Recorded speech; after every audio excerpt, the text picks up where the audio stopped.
Magandang gabi, Bombo Marian at sa lahat ng mga tagapakinig ng Bombo Radio Dagupan.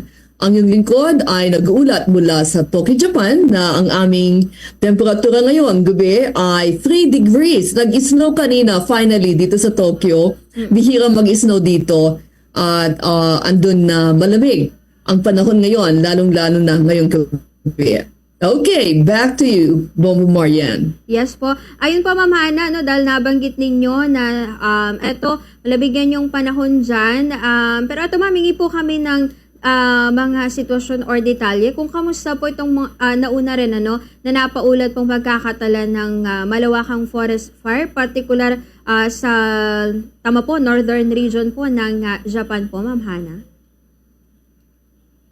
Yes, ito yung malaking balita ngayon sa Japan na contrary sa aking report last time na heavy snowfall sa may western part ng Japan. Ngayon naman, ito yung worst na forest wildfire in about 3 decades na nangyayari ngayon dito sa may eastern part naman. Kung maalala nyo yung 311 na tinatawag namin, yung malaking tsunami, malaking earthquake noon sa Japan. Same area ay merong wild forest fire doon kung saan ay umaabot na ito sa 5,200 acres o kaya 2,100 hectares na nagsimula ito nung pang Wednesday, February 26 at hanggang ngayon 5 days na ay umaapoy pa rin sa lugar na yon at ang concern ng Fire and Disaster Management Agency ay pupunta pa sa iba't ibang parts ng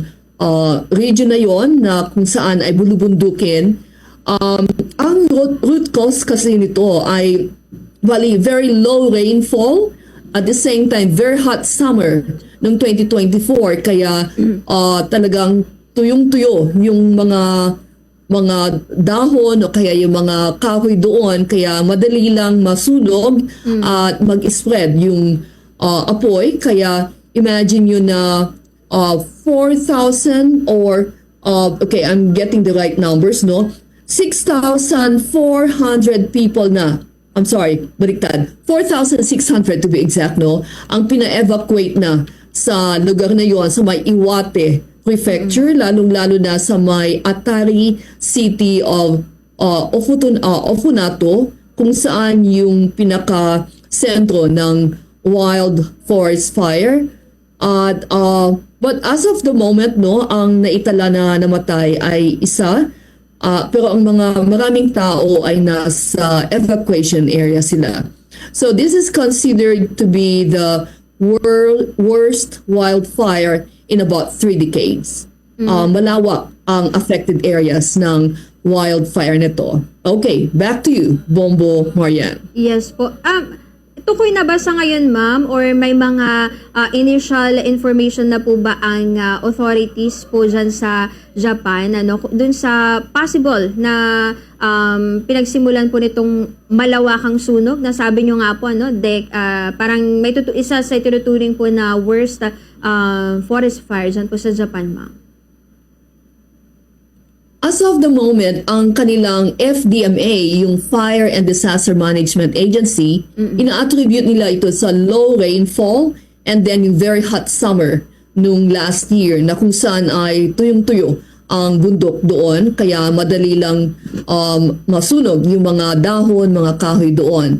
Mabilis, malawak ang affected areas at 80 buildings na ang na-damage. At imagine na 2,100 hectares. At kahapon, 300 hectares yung umaapoy pa rin.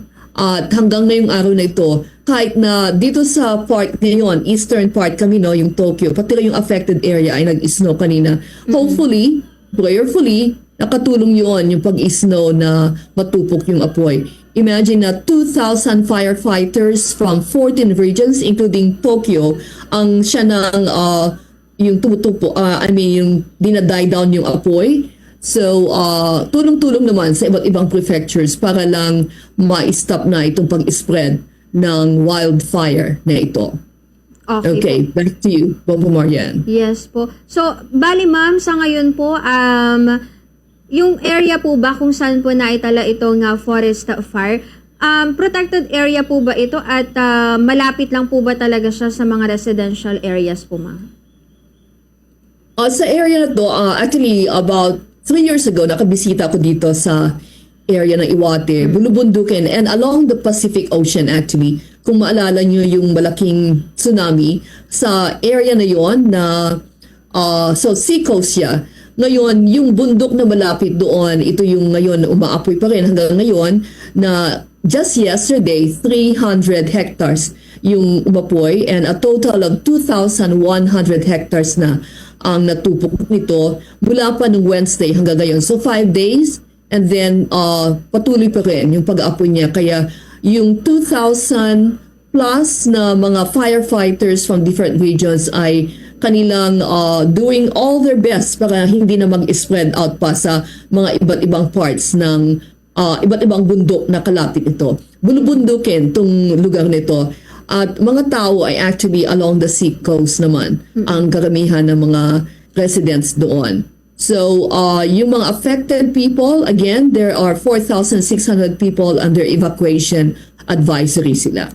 Okay po. Okay, back to you, Bombo Marian. Yes po. Ma'am Hana, eto bang, dahil sabi niyo po, ilang days na, more or less mga 5 days na itong sunog, anong mas nakakapagpalala, ma'am? Mahangin po ba yung panahon, kaya kumakalat yung apoy, ma'am?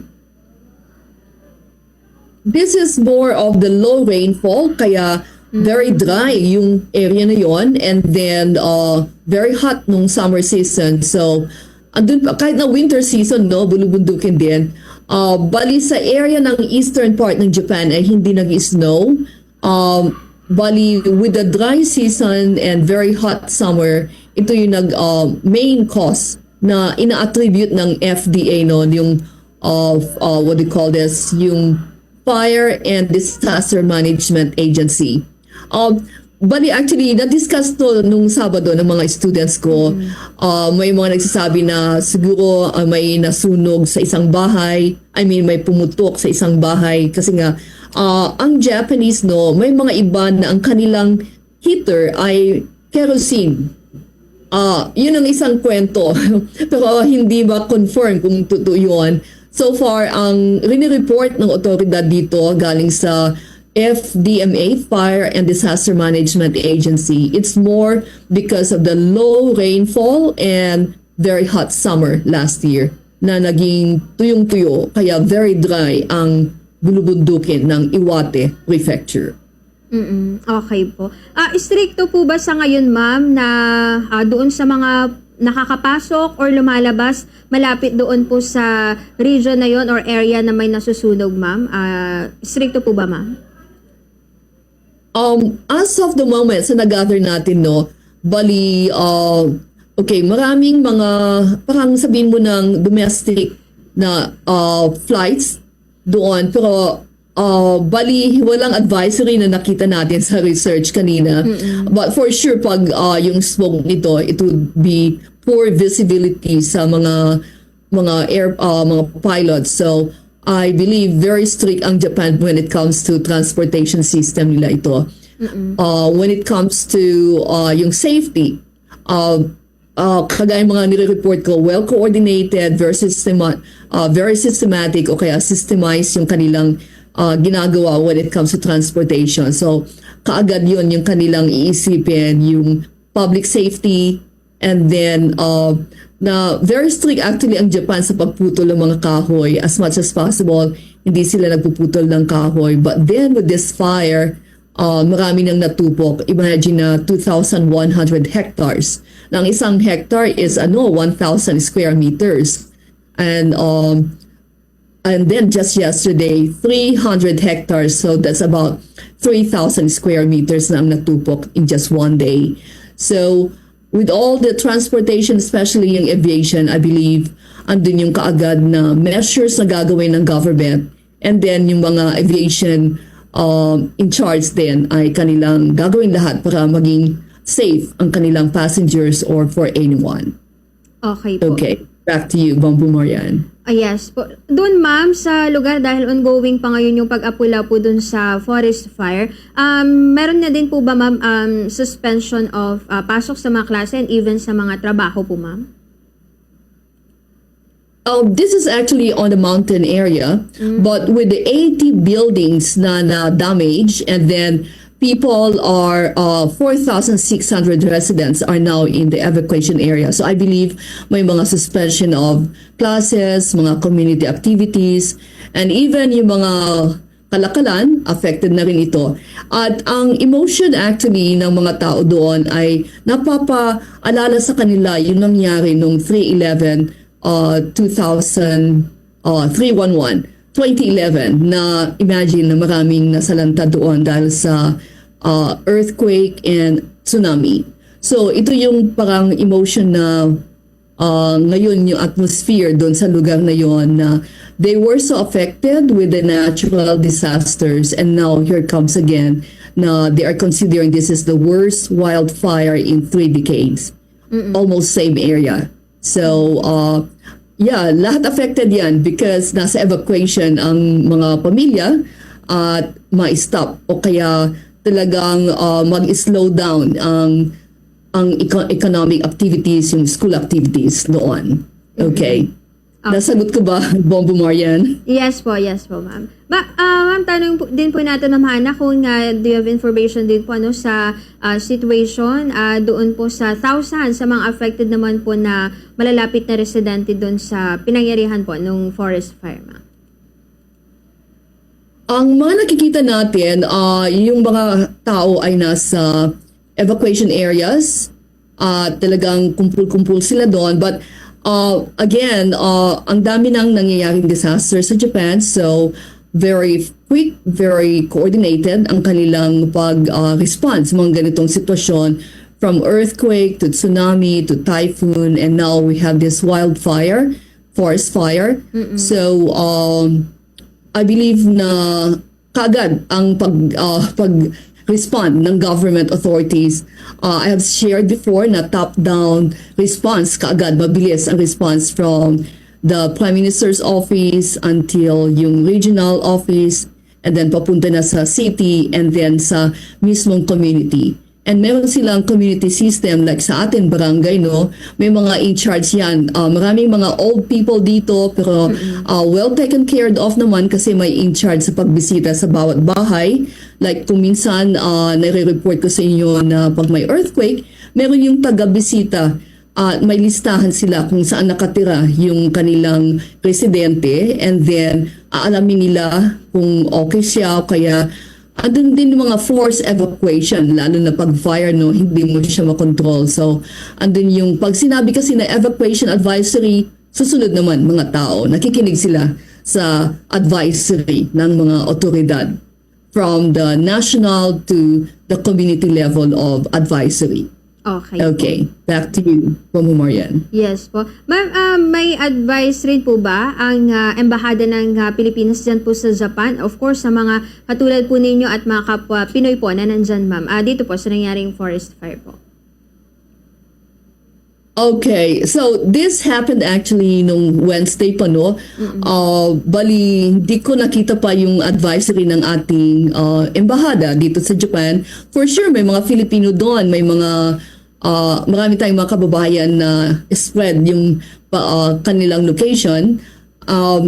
With the system ng response when it comes to disaster sa Japan, and I believe the Philippine Embassy here ay panatag ang kanilang loob na hindi lang local people ang i-responde ng mga otoridad dito, kundi lahat na kasama na ang mga foreigners. So I believe the embassy can just hear o kaya makareceive ng notification from the local authorities kung may mga Filipino. Pero dito kasi when it comes to disaster, hindi na nila tinitignan kung anong lahi. Kung advisory sa nila, in-expect nila na lahat susunod, pati mga kababayan natin.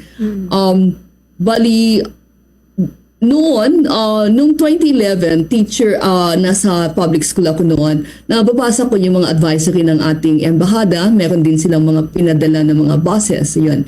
Pero ngayon, bali forest fire and then meron na talaga na italaga na lugar kung saan yung mag-evacuate ang mga kababayan natin. So, I believe our embassy is yes on standby kung meron yung call for help for our kababayan. Yun ang kagandahan dito sa Japan, ang response ng mga otoridad dito ay very systematic, very quick, and then yung mga kailangan na mga pagkain, tubig, ready naman na yun. Kasi sa dami ng mga disasters nangyari dito sa Japan, bali ano na sila, trained and well prepared naman dito. So ang ating embahada, I believe, will just be waiting for any call for yung kung mayroon yung assistance sa ating kababayan dito sa Japan. Yes po. Okay, back to you, Bombo Marian. Yeah. Gaano ba kayo kalayo pala, Ma'am Hana, doon po sa lugar kung saan po nangyari itong forest fire po, Ma'am? Oh, very good question. Nung nagbiyahe ako about 3 years ago, it's a bullet train actually, and it takes about 3 hours yung bullet train from Tokyo to that area. Ngayon, okay, bullet train yon. So yung sabihin mo ng may isang Filipina actually akong kakilala na gusto niya akong isama noon by private cars. Ang sabi niya sa akin na it may take about 8 hours by car. So sabihin mo nang from Manila to Lawag yung kanyang distance ang from Tokyo to Iwate-ken. I'm trying to check yung distance actually ngayon. So actually same area, I mean same kami na eastern part ng Japan. Okay, nakita ko na dito 580 kilometers mula sa Tokyo hanggang Japan, and then by car is 7 hours and 3 minutes kung ito ay yung ordinary car ang gagamitin. Pag bullet train naman, umaabot mga 3 hours. Okay po. So, malayo din pa pala, no, Ma'am, yung distance dyan po sa part ng, tama po, Tokyo po, Ma'am. Yes, malayo siya kasi pag imagine natin nasa Manila kami tapos yung forest fire ay nasa Lawag siya. So, hindi namin makikita yung usok o kaya sabihin mo lang na may nasusunog sa lugar na yon kasi malayo na. And with our weather condition na yon na nag-i-snow, umuulan, and winter siya, so yung visibility ay mahirap makita actually kahit na within our city, bali parang hazy yung atmosphere dito ngayon. Okay po. So, Okay. yes po, Ma'am Hana, siguro, panghuli na lang, Ma'am, baka meron pa po kayong mga nais na idagdag, na detalye or mga reminders po. Go ahead po, Ma'am. Okay, sa mga nakikinig ng Bombo Radio Dagupan at kung alam nyo na may pamilya o kamag-anak kayo dun sa Iwate Prefecture kung saan andun yung concentration ngayon ng forest fire, makipag-keep in touch lang kayo sa embahada dyan sa Pilipinas o kaya sa mga kababayan natin na kikinig dito sa Bombo Radio anywhere in the world kasi broadcasted ito sa iba't ibang social media, no? We encourage you to keep in touch sa Bombo Radio Dagupan o kaya sa embahada or ang yung lingkod dito lang sa Tokyo, Japan. Tutok lang kayo dito sa Bombo Radio na siya yung #1 most trusted radio network in the Philippines. Ang yung likod, si Hana Galvez na nag-uulat mula sa Tokyo, Japan, Basta Radio, Bombo. Yan. Salamat po ulit, Ma'am Hana, at magandang gabi po.